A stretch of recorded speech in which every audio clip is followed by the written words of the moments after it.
Who? Oh, I don't know. He was there only with them.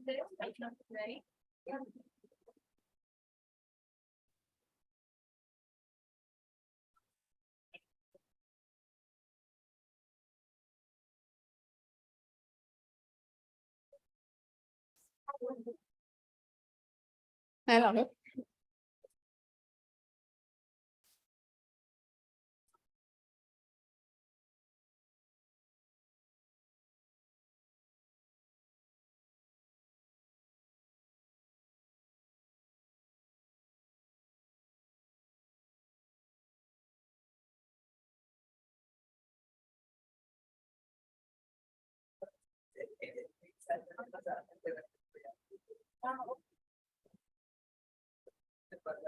He's coming.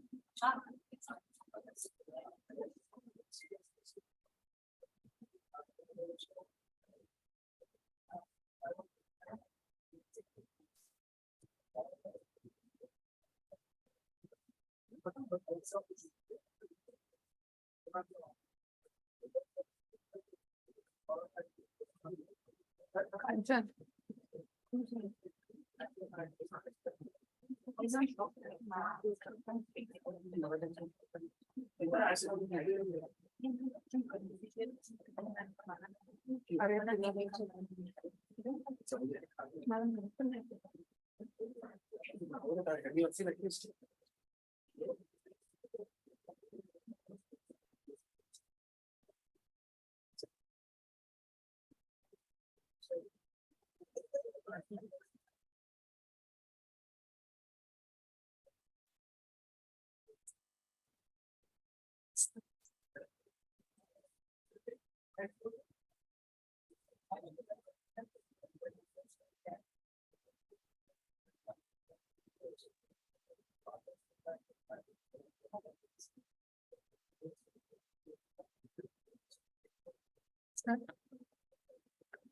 Good morning, one and all.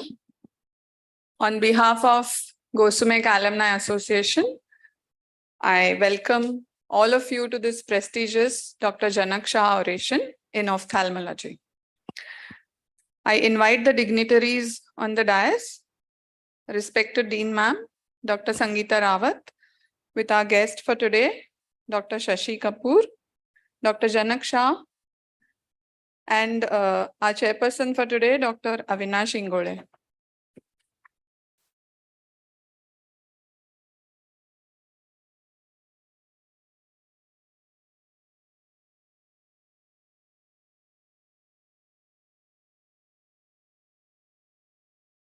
I request respected Dean Ma'am to welcome our speaker, Dr. Shashi Kapoor, with a floral bouquet. Welcome, Dr. Kapoor. And Dr. Janak Shah. Ma'am, to Dr. Janak Shah. Welcome, Dr. Shah.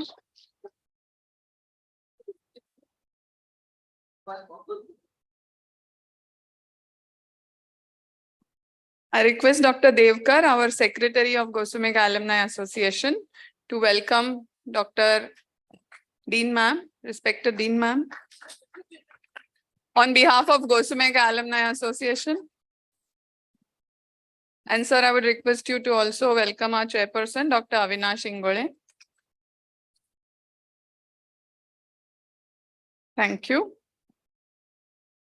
Thank you, Dr. Devkar. Well, before we begin with the program, we have Dr. Preeti here, Preeti Shah, Dr. Janak Shah's better half. So we welcome you, ma'am. And we also have Miss Pooja Shah, who is an ophthalmologist in the making. So we welcome her as well.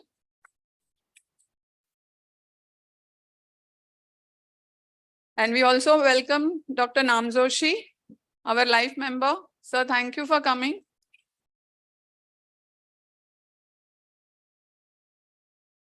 So before we go ahead, I would just like to tell you, for those who don't know our Dean, Dr. Sangeeta Rawat.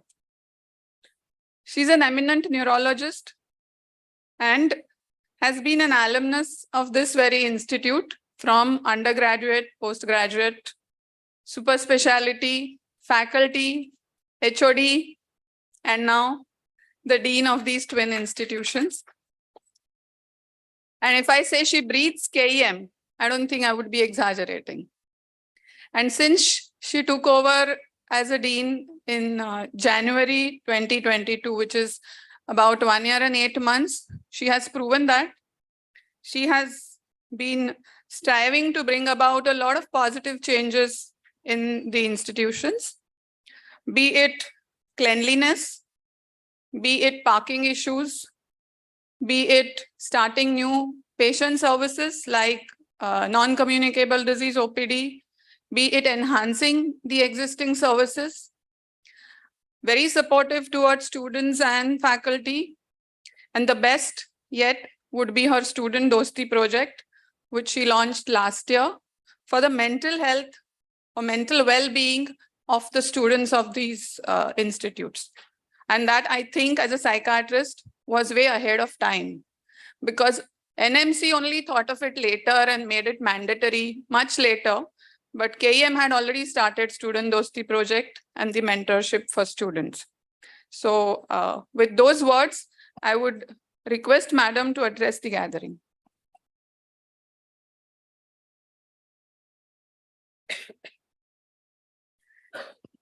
Good morning and welcome to all dignitaries on that, Dr. Kapoor. And I was so pleasantly surprised that he's Dr. O.P. Kapoor's son. So I think that is a big thing for all of us. We all know O.P. Kapoor's teaching, and today he is here to give the oration. So what better can we ask? I think and I also thank Dr. Janak Shah for having this oration. And I think Avinash has geared up this, and he has chosen Dr. Kapoor to come here and give the oration. Basically, I also want to say a few things about KEM, that now we are marching towards the centenary of KEM in 2025-26. A year will be our 100 years complete. So definitely we are looking forward to have a big support from our alumni. And also as a dean, I'm very shortly launching a centenary team where our current HODs as well as the past alumni who are interested will be part of it. And we would always like to have suggestions, help, and which help maybe just a suggestion also and a financial also. Both ways you can help to bring up new things in KEM hospital, bring up new projects in KEM, and we have to do something remarkable for our centenary of KEM. Yesterday only we had a meeting with our architect, municipal architect, and we had a presentation where we are planning to have 2 new buildings within the KEM campus, and one of them is going to be Centenary Tower 2. Centenary Tower 1 already the process has started, but Centenary Tower 2 is going to be very big building, and each floor will have 23,000 square feet each floor footfall. So that is going to be a remarkable thing, and I hope we can at least start the Bhumi Pujan before the centenary year starts. So I'm trying hard for that, and also we have projects like the new nurses hostel. The big problem is hostel for the first MBBS students, and let me tell you, the Eckworth leprosy area where the now leprosy hospital has stopped. Now we are coming up with a new hostel which will host 1,200 students, and that already 8 floors are already over. So within a year, I think we should be able to give. So next year, this time I heard that there are students who have opted for Cooper instead of KEM because there is no hostel. So that was very, I mean, I really felt bad that you're leaving KEM because of no hostel, and I'll try my best to get the hostel in near future. I think now we have revamped this orations also because of the COVID. I think everything was online. We still have today combination of online and this because we have alumni all over world who will like to join these orations. And I wish that next time we have still better crowd and continue better. So thank you. And once again, thank you for coming. And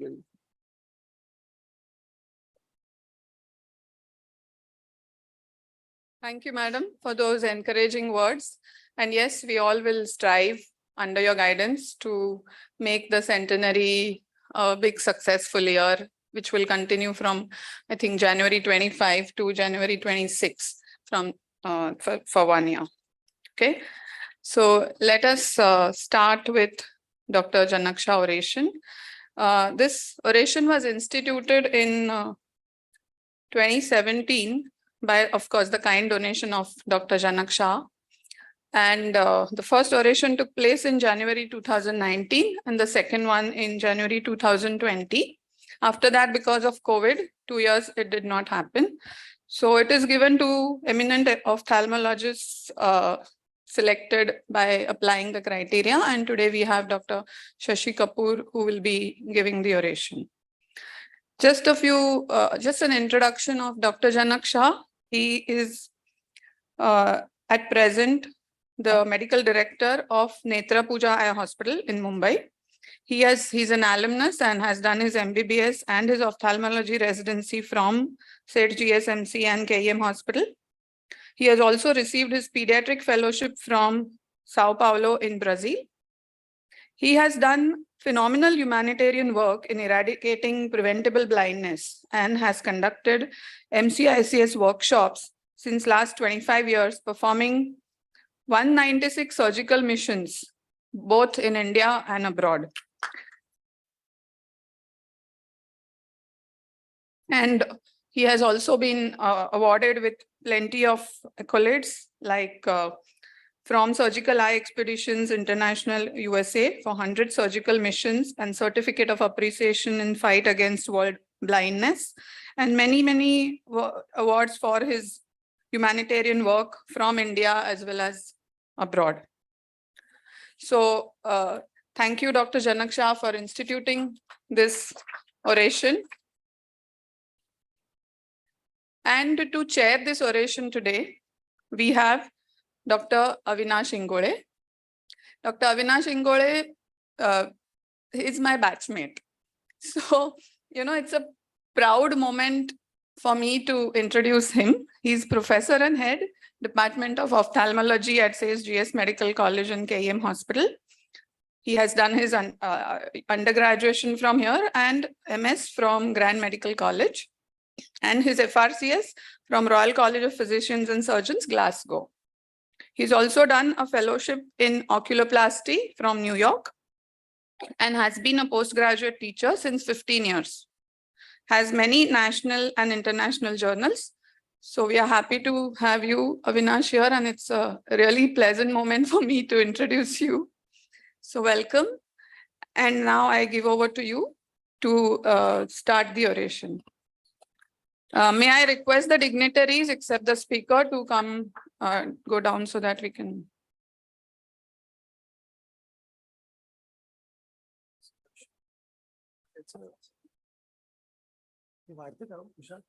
Length.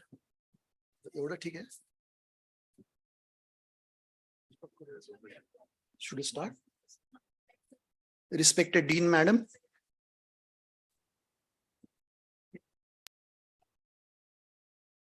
Hello. Respected Dean, Madam. Dr. Shashi Kapoor, Dr. Janaksha, Dr. Devkar, respected Dr. Geeta, Madam. Dr. Shilpa. Right. Sure, it's okay. No problem. I'll speak on next time. My colleagues, friends, and teachers, very good morning to all of you. It's my great privilege to introduce Dr. Shashi Kapoor. In fact, he needs no introduction. Dr. Shashi Kapoor has been trained in cornea and refractive surgery from the prestigious L.V. Prasad Eye Institute, Hyderabad. In fact, he's pioneered the excimer laser refractive surgery for myopia way back in 1991 in India. He's also ex-professor at Grand Medical College and JJ Group of Hospitals, and was looking after for the refractive surgery services with more than 2,000 surgeries a year. With keen interest in teaching like his father, late Dr. O.P. Kapoor, He has conducted more than 30 live surgical workshops, edited many ophthalmology books, and held editorial position at Journal of Ophthalmology. He has held many other key positions like past president of Bombay Ophthalmologist Association and Indian Intraocular Implant and Refractive Society. He has received Excellence Award on the behalf of Indian Society of Cornea and Refractive Surgeons. Now I call upon Dr. Shashi Kapoor to take us on his journey of refractive surgery from 1991 till date.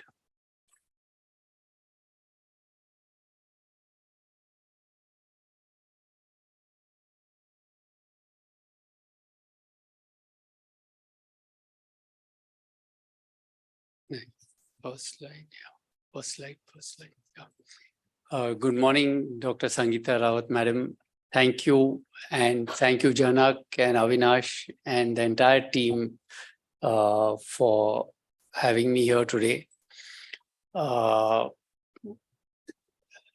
This topic is something which is extremely interesting.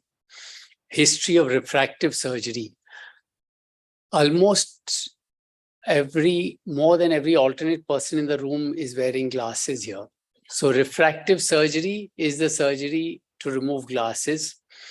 And this, can we go to the next? Here, I go here. This is next, here. Okay. So, so actually I take this one. Should I take this mouse? How do I go? Huh? Next. Can I go here? This, can I go next here?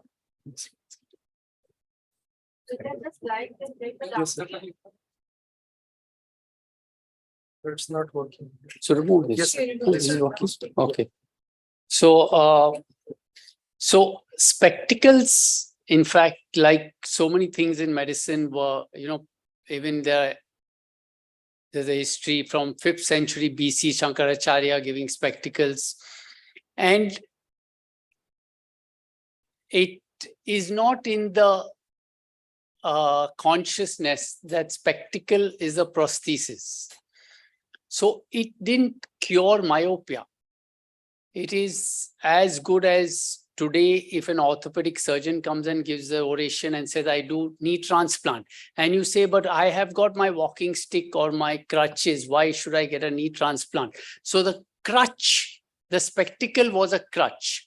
That was the role of this man, Professor Jose Barakar. This is about 5 generations of very eminent ophthalmologists in Spain.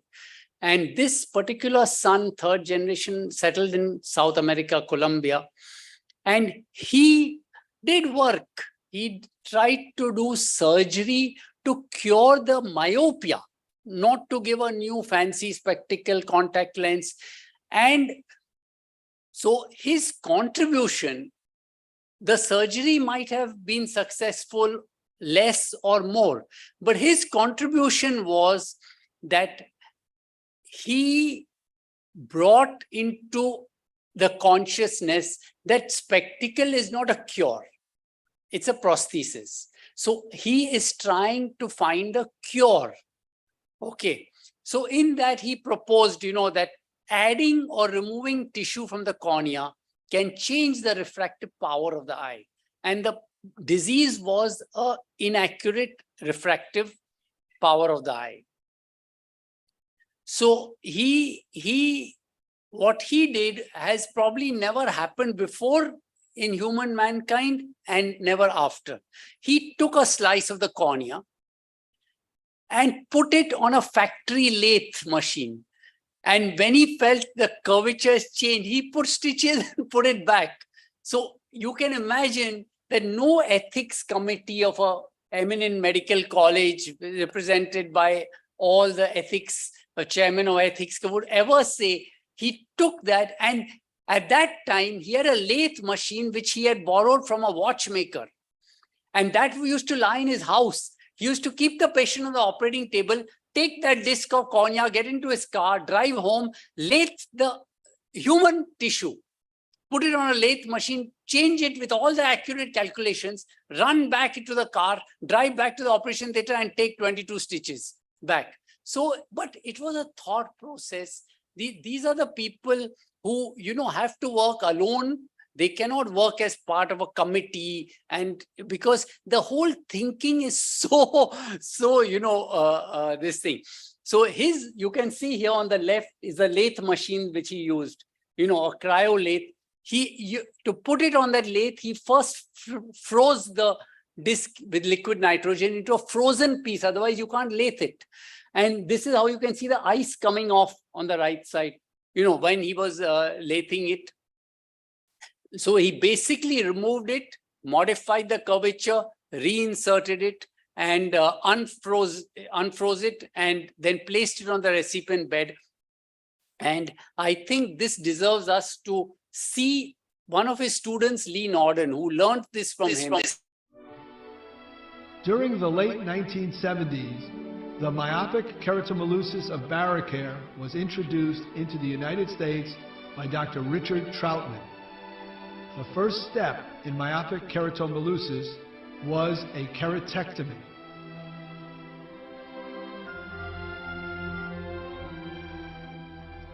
A reference mark ensured that the corneal disc would later be replaced in the same position from which it was removed.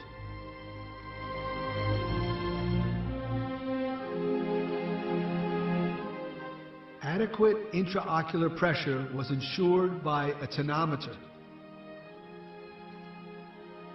And then the diameter of the proposed corneal disc was verified.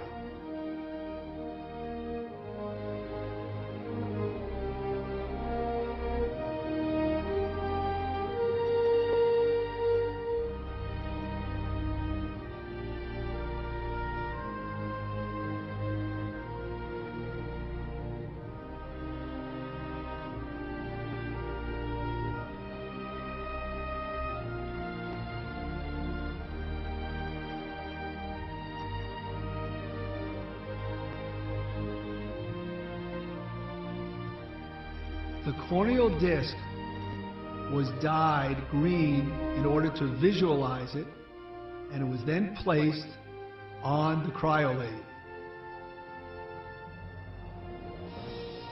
After adequate freezing of both the disc and the tool of the cryolathe was used to create a new shape of the corneal disc.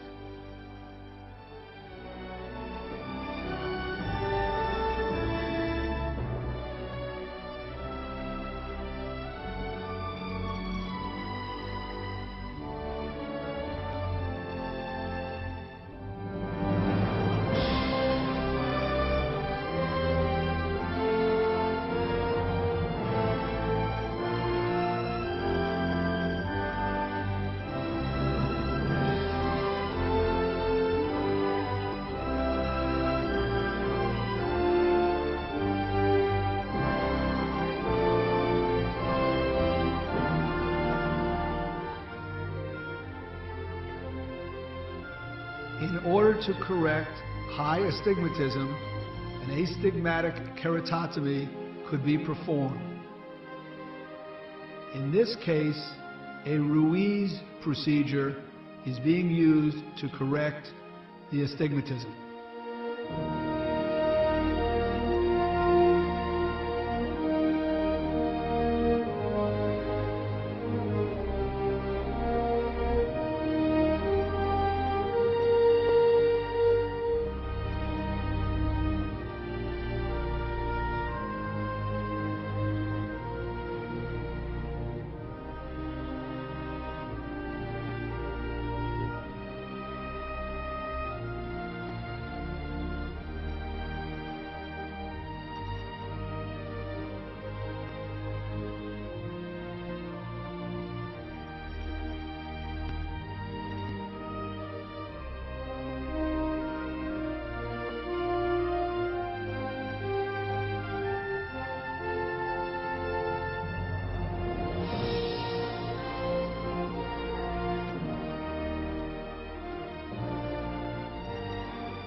After replacing the corneal disc back onto the cornea, an anti-torque suture was used to affix the disc in the proper position.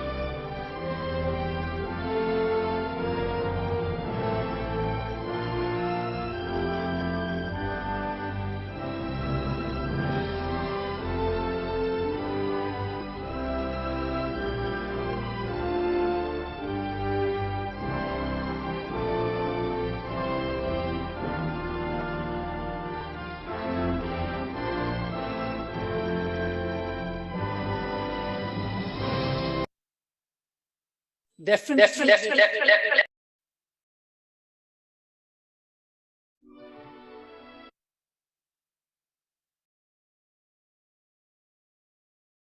It was not very accurate and things like that. So, but he established the law of thickness, that if you reduce the thickness in the center of the cornea, myopia gets cleared. And if you want to treat hyperopia, reduce the thickness in the periphery of the cornea. So his students, Gosumec and Swinger, so they made a non-freeze technique, and they sort of put the, they sort of put the disc on a proper die, and they could manage to do it without freezing it, which took out a lot of the procedural logistical problems. And then what came next was, so what they were doing was they were taking a disc and lathing it. So the next people thought that we just take out the disc and lathe the bed instead. That might be a simpler way. So this is the next step, where you see there are two cuts. One cut is on this screen, you can't, but there's the outer circle you can see, which is the whole disc removed. And there's a smaller circle, which is the second part of the disc removed. So you have again flattened the cornea and you correct myopia. You can imagine the sort of efforts that were going on to correct myopia. At this time in Russia, there was a very dynamic Professor Fyodorov, and he saw that if you make these type of radial cuts in the cornea, the center gets flattened. If you flatten, it's as good as removing some tissue and flattening it. And it was amazing. I mean, myopia disappeared. -1, you make 4 cuts, -2, you make 8 cuts, -3. It was Professor Fyodorov, like the Ford car had an assembly line factory in US. Professor Fyodorov had an assembly line operation theater in Moscow. On the left, you see the assembly line. The surgeons sitting with a microscope, just one after the other, because there are about 10 million myopes in any country. And if you found a way to remove the myopia, you need an assembly line factory type of. This is the picture, of course, after he had died, and with part of the All India Ophthalmic Association, we went for a session there. Now they give Indian Association a session. So they said, I can present a paper. So we took pictures next to his, I mean, look at the size of that statue, it's not life size, it's about 10 times his life size. And his office, and we were, because this man who could, not only be satisfied with knowing that you can make incisions on the cornea, implementing it on an assembly line basis. Finally, the US people could no longer ignore him. And of course, they made a museum of his office and all. So we had gone there. This was the All India Ophthalmic Society session. But before that, the radial keratotomy part, the Americans did their own FDA studies and all that, and finally passed the procedure. They made a little difference. They said the Russians start in the periphery and come, we will start in the center and go, we can't be like the Russians. But they passed it, and it became an FDA approved procedure. Once it became FDA approved, thousands of surgeons all over the world did it, And in India, we had numbers. In MP, there's Dr. Hardia, who must have done 1 lakh or 2 lakh people. It was a completely gone through a scientific evaluation. It is a completely approved procedure. And it worked. It worked to mild to moderate myopia. It didn't work beyond much. And though it was the most cost effective, you just needed a blade. The patient just lied down, you took 8 cuts and the patient went home, no anesthesia, no nothing. He put on goggles and went.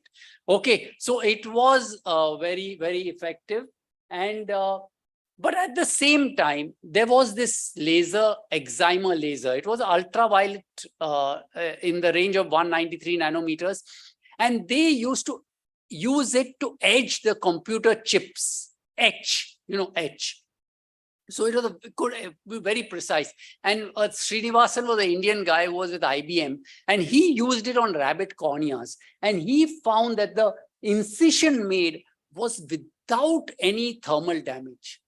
And then he thought, this radial keratotomy, why not make it with a laser? Okay.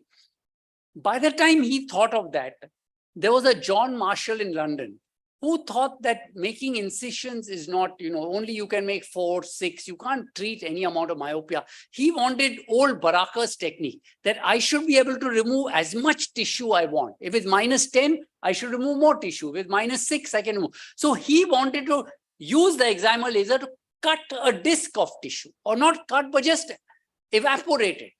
If you laser the cornea in a particular way, that much tissue evaporates. So John Marshall did this type of circular ablation, and that much tissue just evaporated. And that was called PRK, photorefractive keratotomy, in 1986. And Dean Madam also talked about my late father. And, he was, of course, this is the, Bombay Hospital Auditorium. It had 1,200 seats. But the gift of teaching, there were always people in the aisle who had to be accommodated. But he read about this excimer laser, and he said, you're becoming an ophthalmologist. The commonest patient in the OPD is a myope, is a chashma. And there's a machine to remove chashma. I said, but I have gone to all LV Prasad and all. Nobody has this machine. Shankar Netralaya and all. He says, but why do you look here and there that SV Prasad is good and Shankar Netralaya is good? The machine is there. There's a disease, myopia. You are an eye doctor. Why are we not having? And it was so costly. But he arranged this, that. And that time in India, there wasn't a single LASIK machine. And he, not being an ophthalmologist, wanted to. So he was a peculiar man. So I thought, last week they started a lecture season in memory. And they made a little tribute. So I thought I'll just show you to make you, introduce those who don't know him, This.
जब भी मिलते हो मुस्कुराते हो sir, जब भी मिलते हो मुस्कुराते हो, इतनी खुशियां कहां से लाते हो?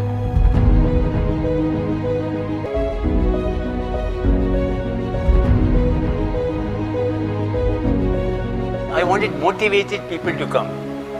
Floods or no floods, our hall was always full. This becomes like a cinema hall. And the close-up lens the cameraman is showing on the screen.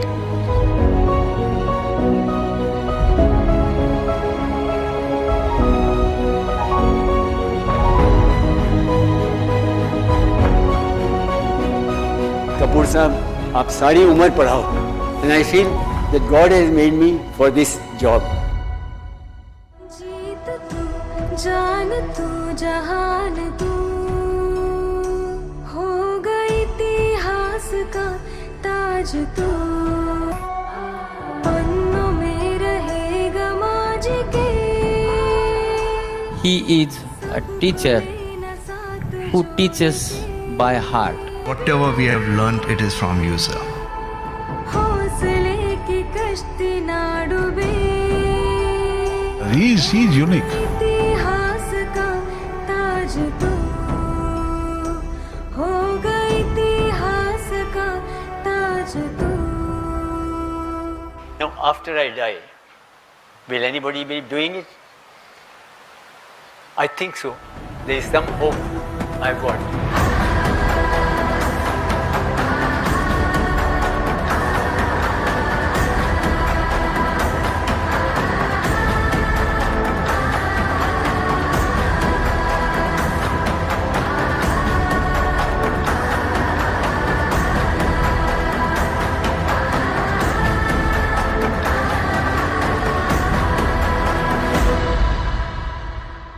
What makes me different from them is I am sir student. कितने भी flood आ जाए, कुछ भी आ जाए, पानी भर जाए, train बंद हो जाए, लेकिन ये जो शो है ओपी कपूर जी का, वो हर संडे जो है वो रेनी सीजन्स में शुरू रहता है। आप जब भी पढ़ाते थे तभी यहाँ से पढ़ाते थे, दिल से पढ़ाते थे। It's a great service. It's a great service, laudable. Someone who has given thousands and thousands of students and the general practitioners his discourse is free of cost. Is it not a charitable gesture? Normally people don't do charity from their profession. They will pass on some money with their and do charity. But do it in your own profession. It is something incredible. His passion, his zest for life, and his energy levels at his age. I hope when I'm that age, I would be the same. You are definitely one of the best that I've seen today. Thank you so much, and I hope you can keep on and keep on forever, really. जीना यहाँ, मरना यहाँ, इसके सिवा जाना कहाँ।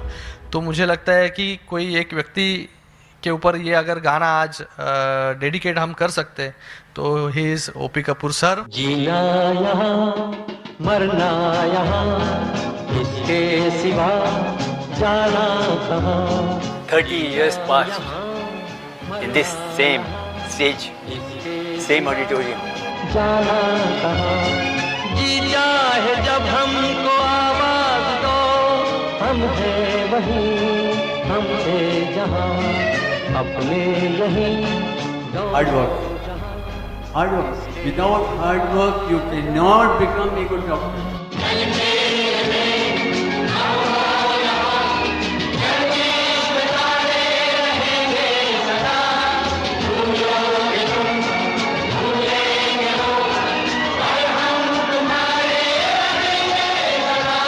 Everybody can teach, remember that. But teach from the bottom of your heart.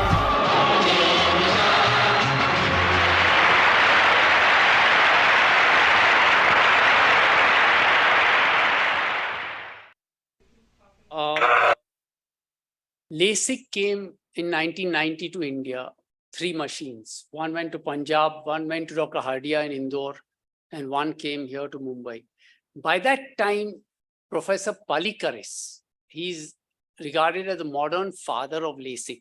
So he made this little hinge, you know, the flap, we lift a flap, but putting a suture caused all the astigmatism.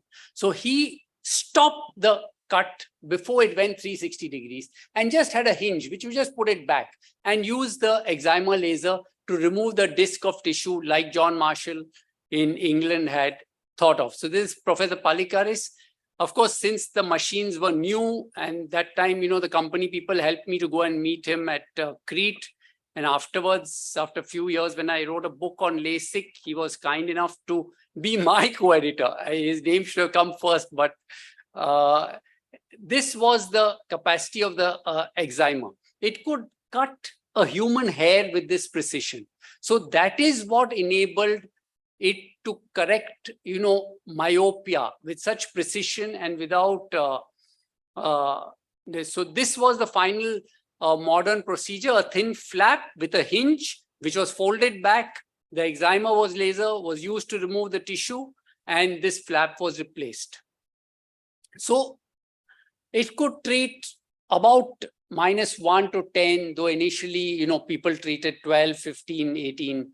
But afterwards, it was sort of up to 10 diopters, the age group after 18 when it is stable. And this is it takes hardly 2 minutes.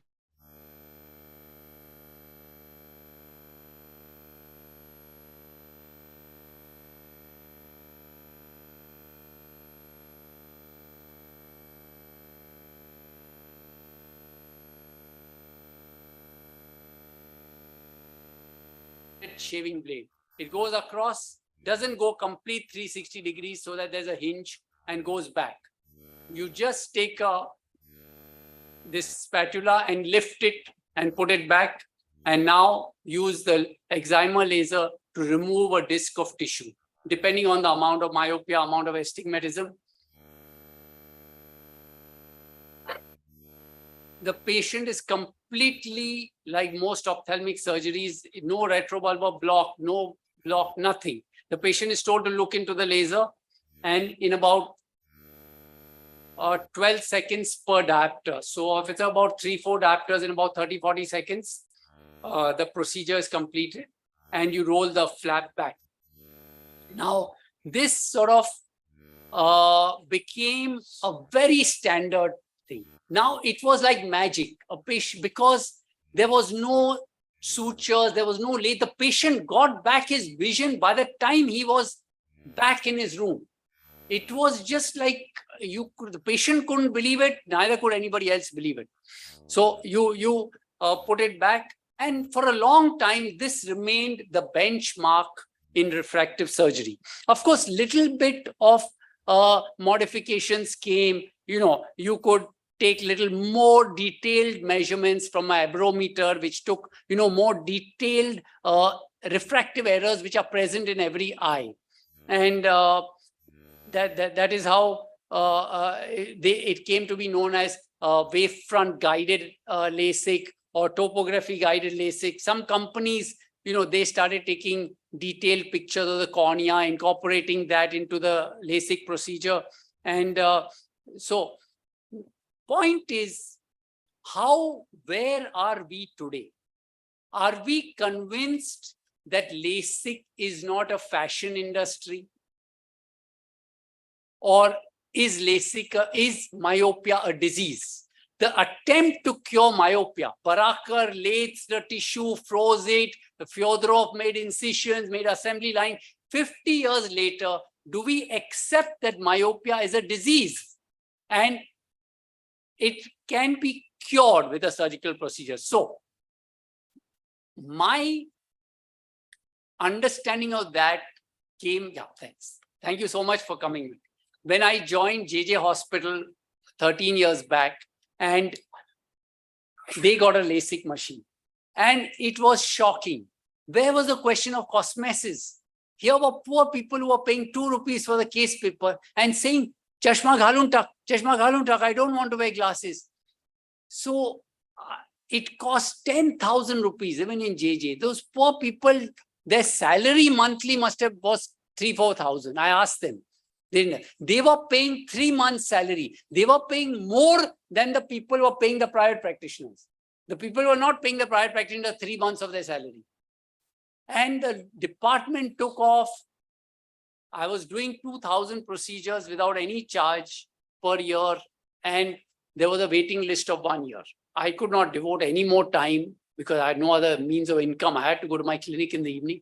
The amount of time I could devote. But it made me understand that these poor people have no money for fashion and no time to devote for fashion, but they had a common sense understanding that we have weak eyes, and somebody told us in JJ Hospital, they strengthen it. Your vision will improve, in other words. And that was a great learning process, and so we did many thousands there. I did many thousands. The age limit remains today about 18 to 50. In JJ Hospital, of course, the Home Minister had come when he was 54. And I did it. It was quite scary because police commissioner used to accompany him only as his relative. So if anything had gone wrong, they didn't need a FIR or a police complaint, nothing. They had to simply take whatever action they wanted. But there is no problem. If the myopia has been there from young age, even 50, 55 is not this thing. You can correct astigmatism also. These are textbook indications, like talking, what is the indication for correcting myopia? Arey, tu military mein ja raha hai. Achha, you don't have to join the damn military and die at the Kashmir front to get your myopia cured, you know. But textbook indications would go like that for career purposes, pilot, this, nursing, you know, so many nurses got it done when because JJ is a huge campus. And when they sort of initially must have seen the results later on, and so it gives you freedom from the dependency of glasses. There are some contraindications. You have to do a topography. Topography gives you whether the cornea curvature is okay, normal, whether the pachymetry thickness is normal. And there are some, you know, contraindications like keratoconus, etc. As I told you, there were some companies who brought abrometers, the upper right corner, which measures small refractive errors, not just myopia, hyperopia. There are smaller ones which are there in every eye, coma, spherical aberration, trefoil, and these are also measured by the machine, and they incorporate that. For example, if you see this, this is a picture of myopia, hyperopia. As you go down the pyramid, you'll see the shapes becoming more complex because they are smaller refractive, small in a magnitude, but complex in design. So there were machines which came, we had this machine in JJ, and you know, aberration guided LASIK did thousands of them, thousands of them. It's costly because you have to add, the American companies, they take a card, you know, every patient you have to pay for the card. And so that was some small modifications would come to the basic LASIK procedure. This is like the right-hand corner is the final refractive error, but it's made up of so many small refractive errors which combine together to give that. Then Alcon, you know, took only the small aberrations of the cornea and said we are adding that to our procedure and called it Contura, which they advertised in the media, on the Google. So many patients come and say, do you do Contura? So that's typically a American company's thing. So high myopes still are not treated by LASIK. You probably need to open the eye, put an intraocular lens inside, or what is called a phakic IOL. There are some side effects of LASIK. You can get glare from headlights and dryness of the eye for a few months. And then about 5 years back came another laser, femto laser, which was used to make the flap. It makes no difference. It's just like making a flap. We shave every day with a blade. If you've got a brand new Gillette blade, you get a cleanest cut. You don't need a Philips electric shaver to do it. But anyhow, there were companies who were ready to make it. And then the marketing took over. And then they said it is bladeless versus bladeless. And so many people demanded it. It was a laser which had a pulse duration in the femtosecond range. So it was useful for creating a corneal flap. And last slide of today is what is LASIK. The finest refinement is again creating a disc with the help of this femtosecond laser intrastromally and pulling it out through a small pocket like you can see on the right hand side, and which is called SMILE. It's a very costly machine, 6 crores, and therefore the patient also has to pay a lot, but it is the ultimate refinement. And you can see this is how it is done. The femto has created a disc, just like Baraka was making a disc, but he was taking it from the top. This has gone in the middle of the cornea and created it. And so then after that, you can just pull it out with forceps, pull out the disc. You can see this at the moment. You put a forceps to separate the disc from its surrounding structures, and then put a forceps in and pull it out.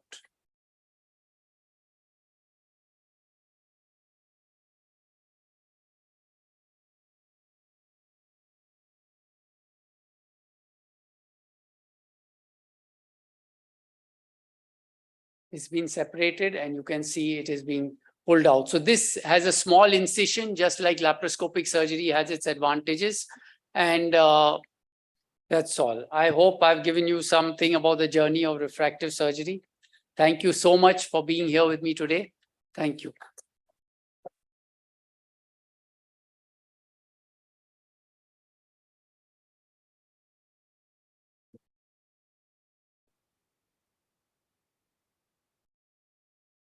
That was a wonderful presentation, Dr. Shashi Kapoor. As I want to sum up what you have already said and described in few words, refractive surgery has evolved over a period of time. As we all know, that earlier only people with high glasses number, they used to opt for it. But today everyone wants a supervision, everybody wants to be spectacle free. It's no surprise that the commonest surgery that is performed in ophthalmology, that is cataract, is also a refractive surgery. So many intraocular lenses have been invented, like multifocal lenses, trifocal lenses, EDOPs, toric lenses. Whole idea is to make the eye emetropic without spectacles. I would like to thank you on the behalf of GS Medical College and KEMH Hospital also for coming here and delivering this lecture. Most comprehensive. Please, sir, please.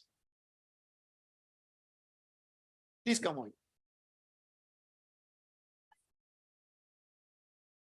Hello, Dr. Kapoor. Nice to have met you again.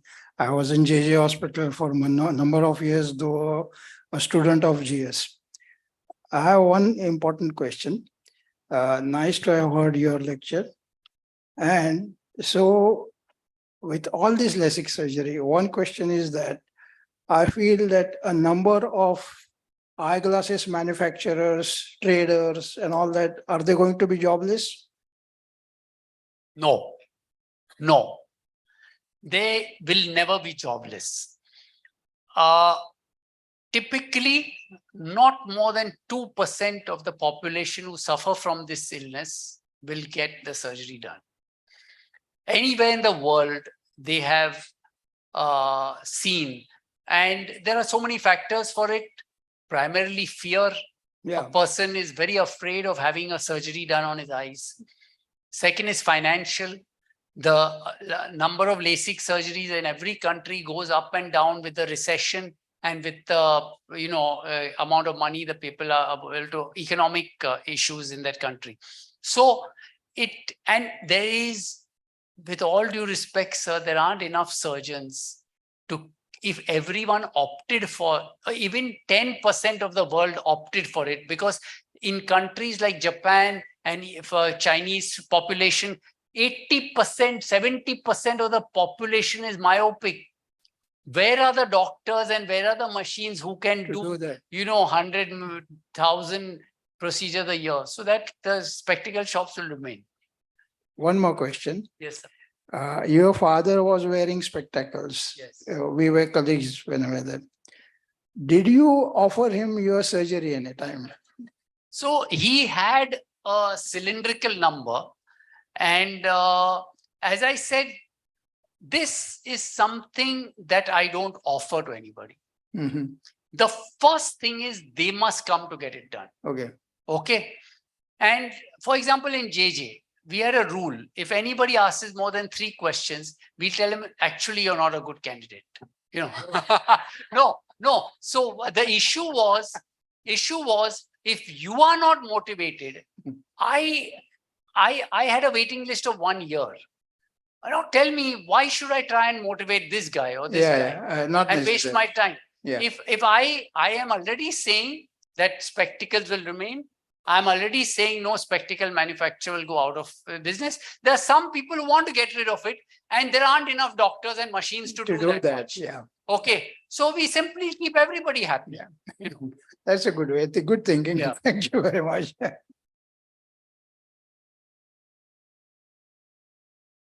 Thank you, sir. I think it was, I'm sure all of you will agree with me that it was an enlightening journey for LASIK, that those of us who are not ophthalmologists, and it was a nostalgic experience seeing that slideshow of Dr. O.P. Kapoor. It took us almost 35 years back when we used to attend, sitting in wherever we found place, in the aisles, on the seats, on the floor, and attend his lectures. So I think both ways. Thank you, sir. I will not now invite Dr. Kapoor along with Dr. Janak Shah and Dr. Avinash Ingole, and we'll felicitate the speaker for the oration. So please. I think Dean ma'am had to leave. So I would request Dr. Janak Shah and Dr. Avinash Ingole to felicitate sir. Sir, please.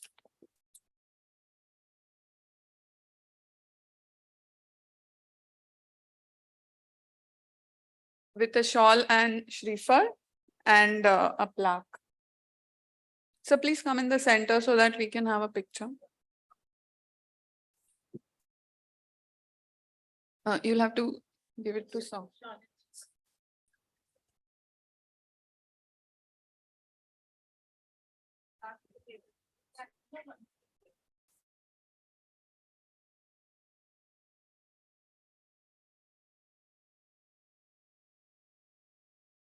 Congratulations, sir, for this Dr. Janak Shah oration.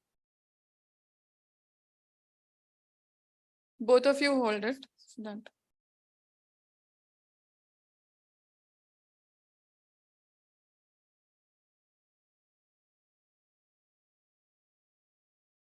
Thank you. So please wait a minute. We will also thank Dr. Janak Shah with a memento. I would request Dr. Kanchan to please thank Dr. Janak Shah on behalf of Gosumec Alumni Association. And I request Dr. Geeta Natraj ma'am to thank Dr. Avinash with a memento. Thank you. Thank you, ma'am. Thank you. Thank you so much for conducting the show so beautifully, madam. Thank you, sir. And I now request Dr. Anamika Agarwal, Professor and Head of the Unit of Ophthalmology, to propose the vote of thanks. You can be seated here.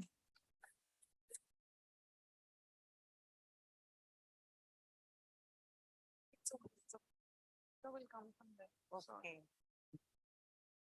Actually, this is it good? This is a huge nostalgia for me to be here in MLT. I'm overwhelmed. I don't have words. There are tears in my eyes. Loads of memories have flashback in front of my eyes, right from my first MBBS to third MBBS, and now I'm back over here. Anyway, at the conclusion of this oration, I sincerely thank respected Dean Madam, though she is not present over here, for taking out the time from a hectic schedule and gracing this occasion and presiding the session with that vibrant smile from which I get inspired. I'm also thankful for the chairpersons, Dr. Shashi Kapoor sir. Thank you to you so much. I do get motivated whenever I see you for the fitness, though you're wearing a coat. You remember the discussion, I hope so. Also, I thank you, Dr. Janak Shah, for being here.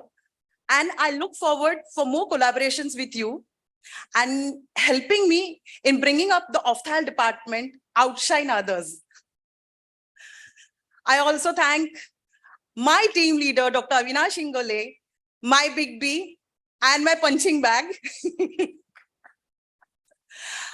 All the esteemed members of Gosumec Alumni Association who have worked very hard backstage to get this show on front stage. I thank them all.